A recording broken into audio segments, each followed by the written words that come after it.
Hello everyone, welcome to Beyond the Veil. Today we hear from Penny Wittbrodt, who shares her incredible journey of surviving a near-death experience that began with an allergic reaction in 2015.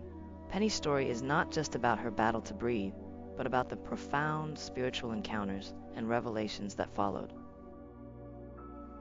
My name's Penny Wittbrodt, and in 2015 I had a near-death experience when I had an allergic reaction and I quit breathing. I had gone to the hospital, wasn't sure what I was having a reaction to, and I had an EpiPen because I had an established allergy to shellfish. So I had used that. I got to the hospital. The nurse that was there I knew because I had worked at that hospital, and I was a little worried about the kind of care I would get. Not necessarily from the hospital, but that particular nurse. And so when I walked in, she said, what do you need to be seen for? And I'm wheezing and looking up and I can't breathe. And so I barely can speak, and I'm like, I'm having an allergic reaction.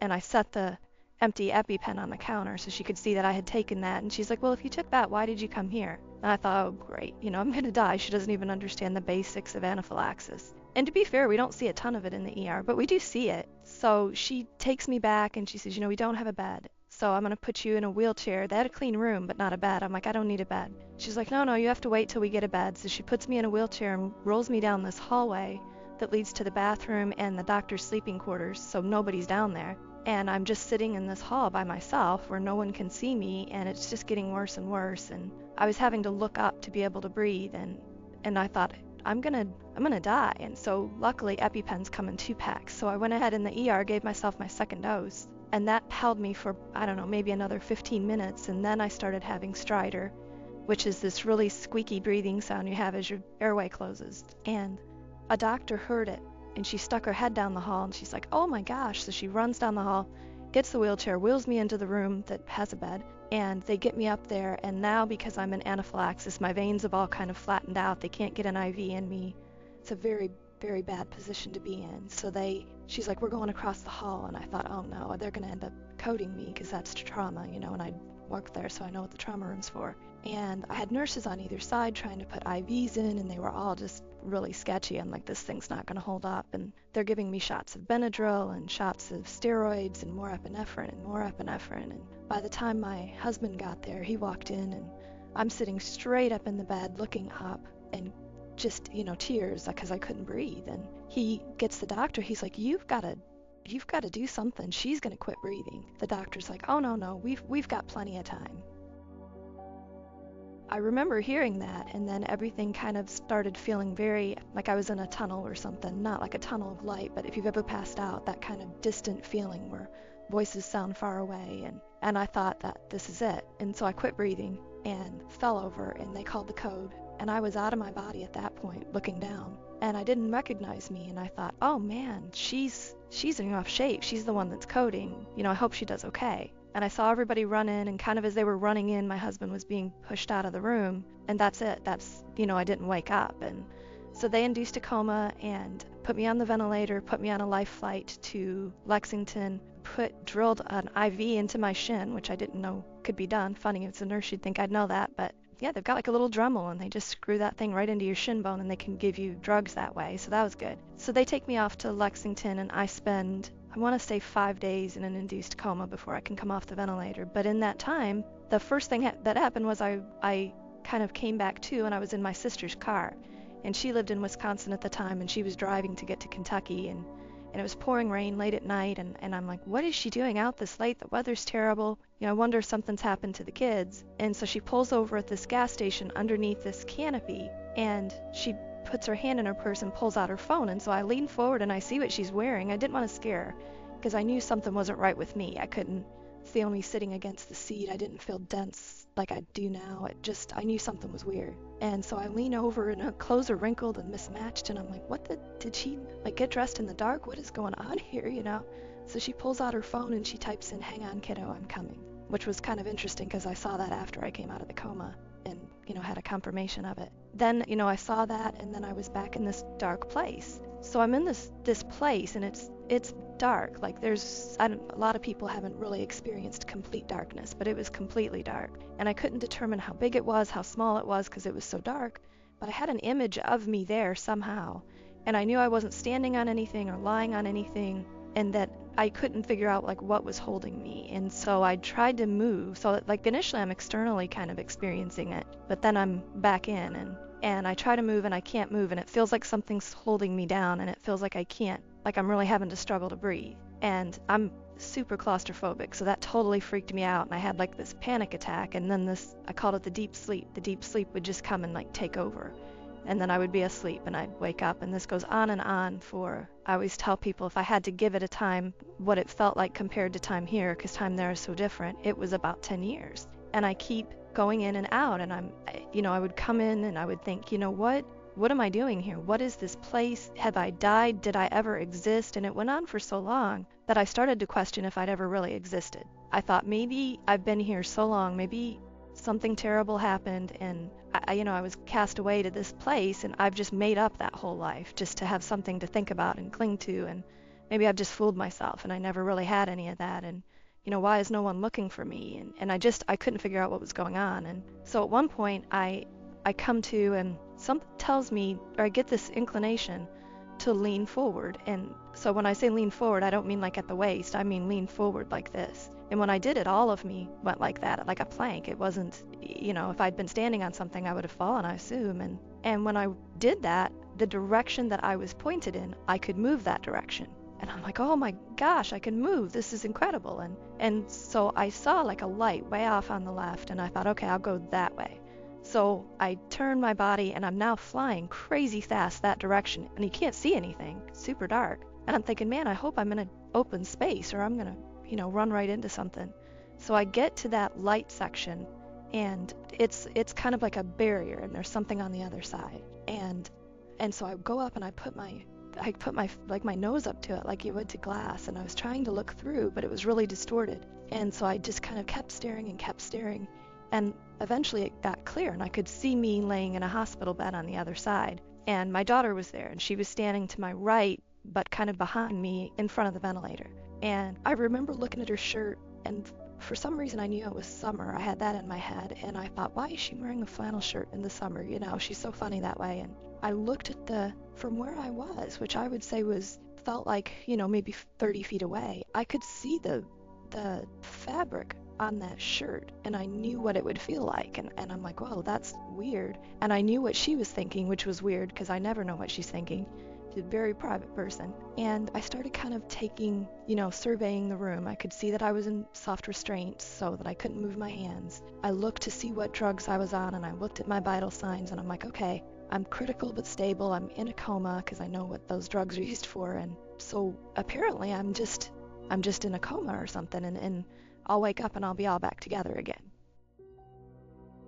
I thought, well, this is great. Hopefully I survive and I can get back in, or I die and things get straightened out over here so I'm not stuck in this dark place. And so I kind of refocused and was looking at my daughter, and I could feel her feelings and hear her thoughts. And she was scared. And she's like the most stoic person I've ever met, and it just broke my heart that she was scared, because it's not anything she would ever even tell me, And so I put my hands out to grab her and pull her to me and hug her, and my hands hit the wall, and I just lost it. And I'm like, I don't know what's going on here. I was sure that, it had something to do with God, and I was like, what are you doing? Why would you torment me like this? What have I done that's earned me this? And I just was so frustrated and enraged, and I got sucked back into the darkness. And so I wake up again, and I'm like, okay, you know how to move now. Let's go.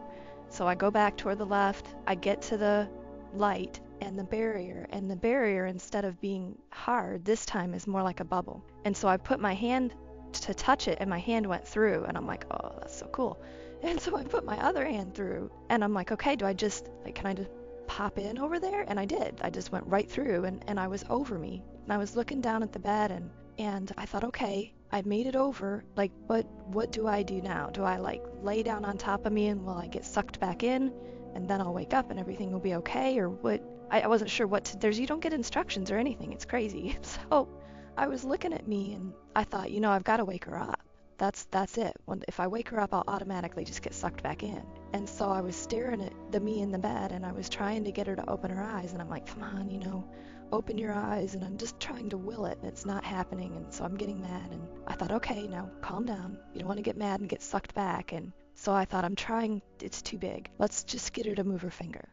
that would be something. And so I'm looking at my finger in the bed, and I'm like, come on, move your finger, move your, damn it, she won't move her finger, and it's the most frustrating thing I've ever done. And so I got sucked back, but just onto the other side of the wall. I didn't get sucked all the way back.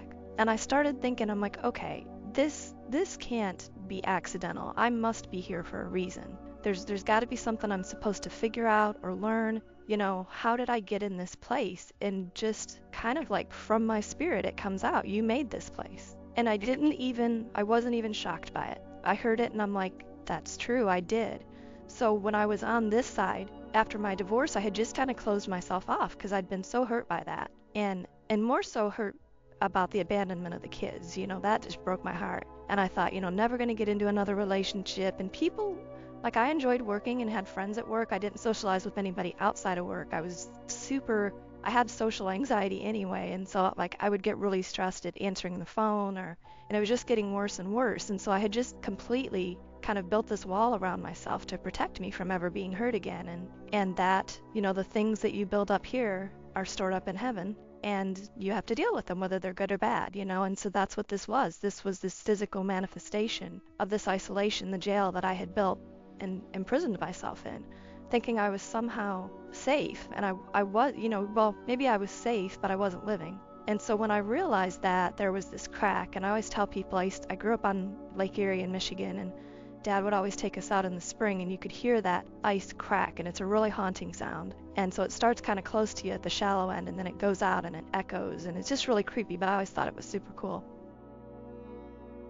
Where the crack happened, light started coming through, and I was over the moon. I was like, oh my gosh, I'm going to get out. I'm going to get out of this. This is great. And so this whole thing is cracking open almost like an egg. And this big, big, bright spirit starts coming toward me. And I'm like, oh my gosh, there's other people or things or whatever here. I'm not alone, And so this spirit, who's female, comes to me, and she's just huge. She's huge. She's grand, not just big in size. And she puts her arms out, and I'm immediately drawn into her arms without her touching me. And she's holding me to her chest, and the darkness is breaking apart in shards, and it's hitting. She's got this like whirlwind of energy that's going around us. And as the shards would come and hit her energy, they would be flung off, and then they would be gone. They couldn't fly around anymore. They disappeared. And so she was like just with her energy casting away the darkness, and it just was getting brighter and brighter. And I'm crying, like ugly crying. I mean, I was just overwhelmed that there was somebody there, and I didn't initially know who she was. And so I'm freaking out. And she says, calm yourself, dear one, just in her mind, and I hear it in my mind. And I always tell people, if you've ever had surgery, when they start giving you that drug to put you to sleep, you can't fight it, but you feel it course through you. And that's what it was like. It was like her words broke down and coursed through my body and caused exactly what she wanted to have happen to happen. And so then I was calm, and I thought, okay, who is she? She's so familiar. And so I look up, and she's got these brilliant green eyes, and I look up further, and then on the top of her head it looks like flames, and it's this orange-red hair, and I knew who she was. I'm like, oh my gosh, it's my grandma. And I always tell people, she was this incredible person in life. She was a force. People either loved her or hated her. And she had worked at a steel stamping plant and under horrible conditions, and one of her friends got her arm caught in the machine, and the company just fired her when she couldn't work anymore, didn't pay her medical bills or anything. And my grandmother was incensed by that, so she decided to start a union, and this is back in like 73, maybe 74. And this particular steel stamping plant was mostly female employees. Now the male plants had unions, but this one didn't. So she was kind of at work to do that, and one night she didn't come home, and I was on the porch waiting, and I kept going into Mom and saying, she's not here yet, it's getting dark, and she's always here before dark. And then my mom starts getting worried, and finally this long black car pulls up, the door opens, my grandmother goes rolling out onto the sidewalk, and the car takes off. And my dad goes out and gets her, and she lived in the apartment over our house, and she said that the people who owned the plant had come and got her and taken her to the Detroit River and told her if she didn't quit, that that's where she was going to end up. So she kept going till she got the union started, because that's who my grandmother was. And she just had this, what my husband calls an overdeveloped sense of justice, and I have that too. And so it was amazing to see her on that side, because she died when I was 9 or 10. And so I looked at her and I'm like, you're alive. And she's like, I'm alive. And she's like, there's no death. you know this, you learned this. And I'm like, no, I don't think so. And she's like, yes, you learned this when you were really little. Remember. And I'm like, no, I don't think I've ever learned this. And she says, energy can't be created or destroyed. It just changes forms. That's God's law borrowed by man. And I was like, of course, that makes perfect sense. You know, I'd always been a believer, and I had believed in God and was hoping there was heaven. You know, we're all hoping for that. But I didn't feel like I had any real assurance of it. And there she was giving me this assurance based on science, you know, that you do go on.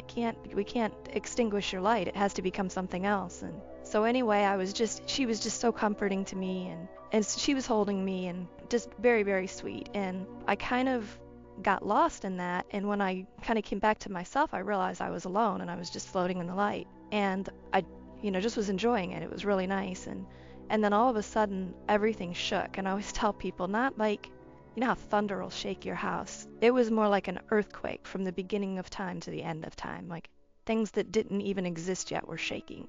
And it was crazy. I could feel it all the way to my middle. And it kind of reminded me, if you've ever gone to like an air show and those big jets go over and you can feel it in your organs and in your bones. It was like that. And I knew it was God. And so I immediately tried to start thinking of good things that I had done.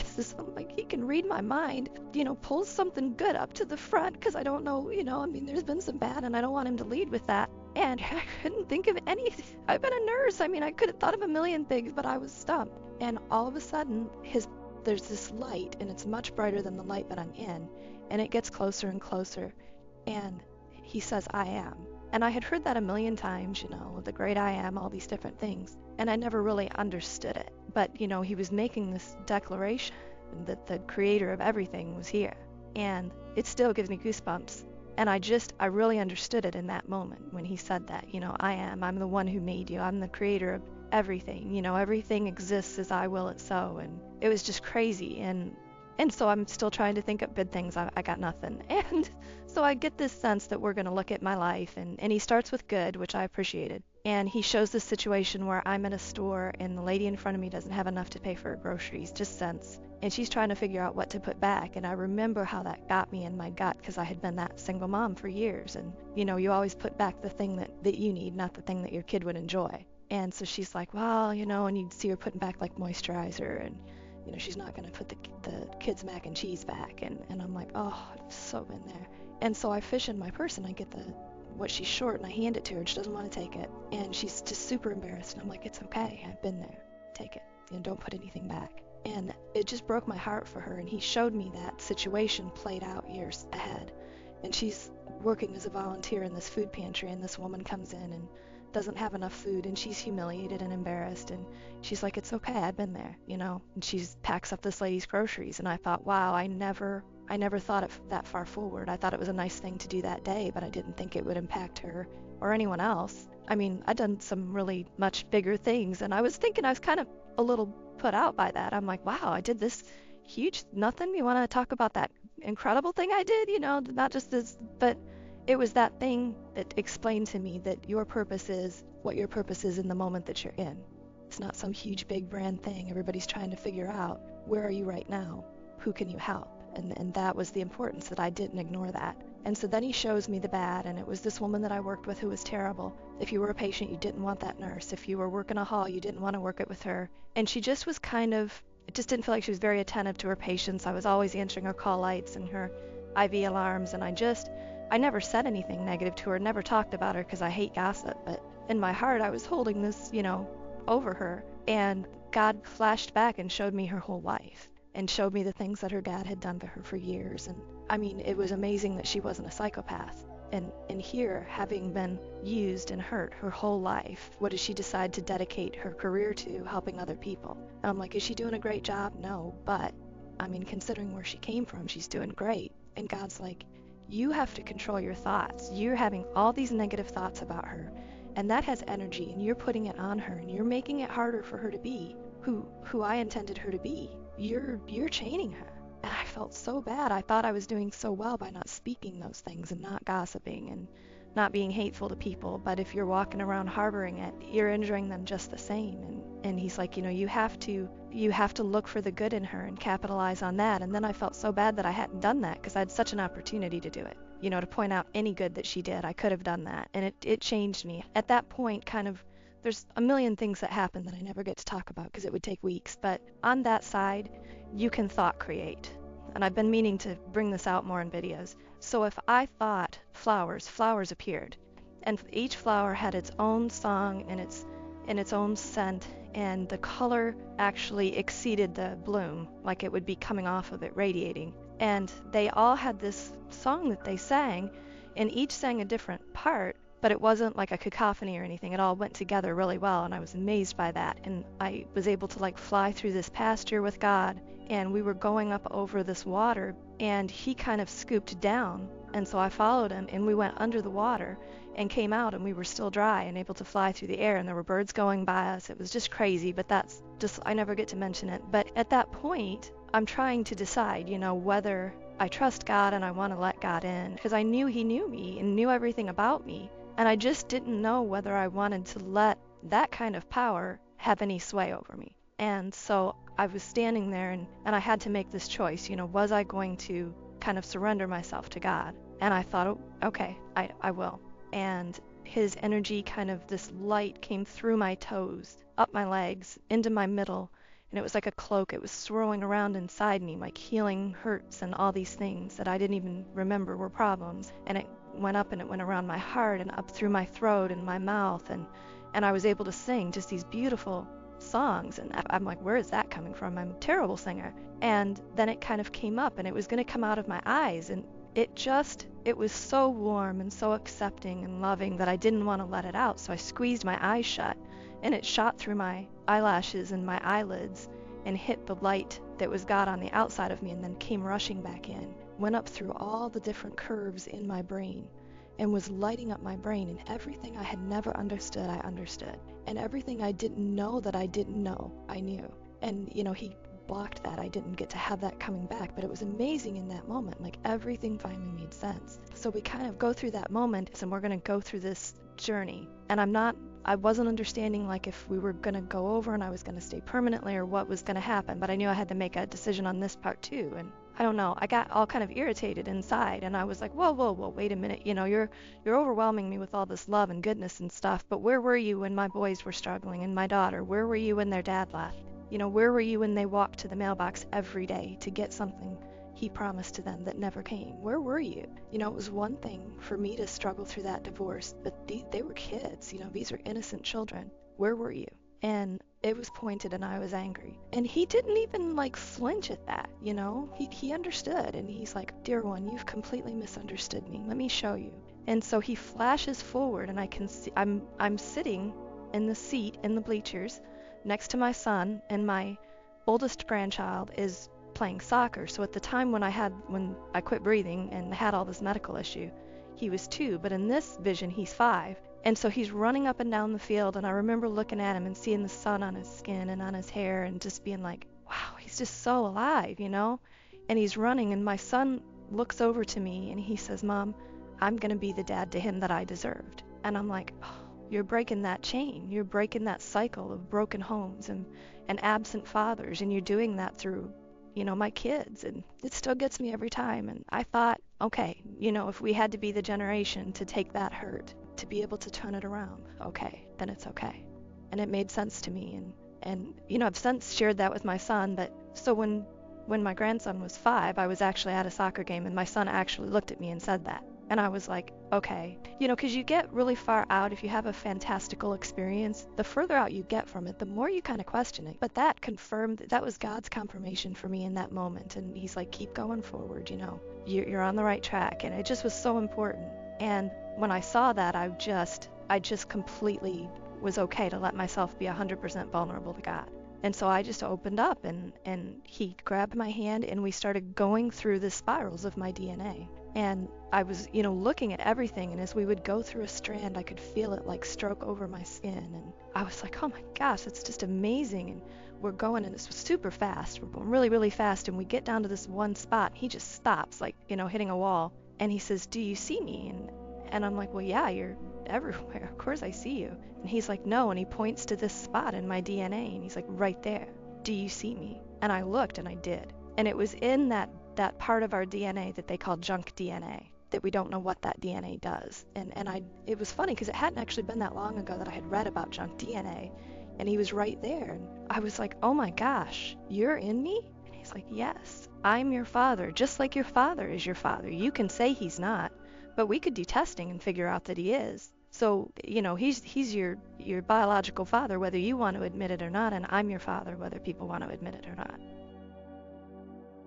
And so I knew at that point that if we went past that, then I was staying. And I'm like, all right, I'm in, let's stay, And because that inclination is always to do the thing that feels the best and feels the most right. And I felt like so loved and accepted, like I didn't have to do another thing. I didn't have to, perform one more feat. Or I think a lot of us had this idea that you've got to constantly be doing for God to be loved. You have to be doing something that measures up, and it wasn't like that. He loved me because he made me, and he adored me, and he thought me up. And I remember thinking, how long did he think of me? Because I thought of my children before I had them, and when I first got pregnant, what would they be like, and what would their lives be like? And I thought it can't be much different for God. He's knitting you together, and he's got to be, kind of seeing you live out your life. And I thought, how long did he think of me before he decided to make me? And he made me on purpose. He could have made somebody else, but I'm on purpose for a purpose, and I'd never really gotten that. And I looked back at my life and I thought, you've wasted it. Yes, you're a nurse and you're raising good kids and all this stuff, but you've not fulfilled your purpose. And if you check out now, it's like cheating. You just quit. You're just a quitter. And I didn't want to be a quitter, and I felt like I had not embraced everything that I am by being a creation of God, by building that wall around me. And I thought, okay, well, could I go back? And I didn't know. And I thought, could I go back and tear down the wall? And I thought, oh, I could do that. That would be a start. And so I made that decision to go back, and he immediately started pulling away. I could feel that distance, and I started to cry. And I'm like, wait, let me remember this. I need to remember it or I won't have any hope. And so I wake up, I'm in the hospital room, there's a nurse sitting beside the bed, and she's like, oh, you're back. And I look at her and I said, I was with God. And she's like, oh, that's nice, dear.